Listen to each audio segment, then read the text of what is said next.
Le jeune cultivateur Oher, âgé de 22 ans, résidant à Nyanda, bourgade située à quelques encablures d'Alépé, aurait pu construire son avenir dans les travaux champêtres s'il ne s'était pas empêtré dans une affaire de femme au contour sombre.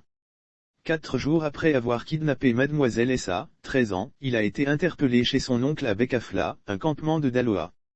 Oher, un cultivateur de 22 ans, résident Nyanda, localité située à 2 km d'Alépé, ville ivoirienne située à 45 km au nord-est d'Abidjan, la capitale économique, est dans de beaux draps. Il voulait prendre en mariage Essa, une fille âgée, à peine, de 13 ans. Non seulement cette dernière est mineure, mais aussi le planteur l'a kidnappée, avant de se retrouver avec elle chez son oncle à Bekafla, un campement dans la région de Daloa.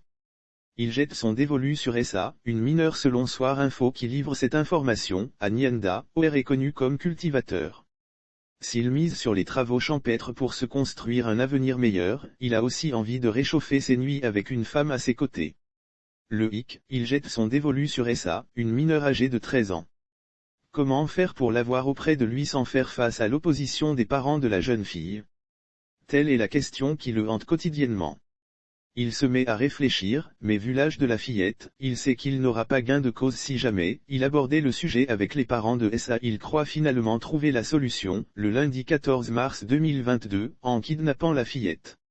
Le père de la fillette déclare sa disparition au commissariat de police. Le père de Essa, répondant aux initiales SB, résidant à Alépé, constate évidemment son absence. Il effectue des recherches dans la ville et les localités environnantes sans succès. L'inquiétude gagne alors toute la famille. Finalement, le mercredi 16 mars 2022, le père de la fillette déclare sa disparition au commissariat de police. Le ravisseur chopé dans un campement dès lors, les hommes du commissaire Diarasouba Moussa entrent en action.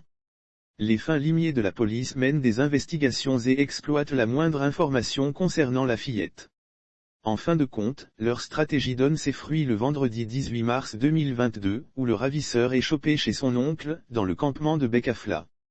Lire aussi phénomène d'enlèvement d'enfants, un ravisseur arrêté à Yopougon avec 2 enfants. Le jeune planteur est ramené dans la ville d'Alépé, à quelques kilomètres de ses plantations qu'il a abandonnées pour s'engager dans une aventure sans issue. Interrogé,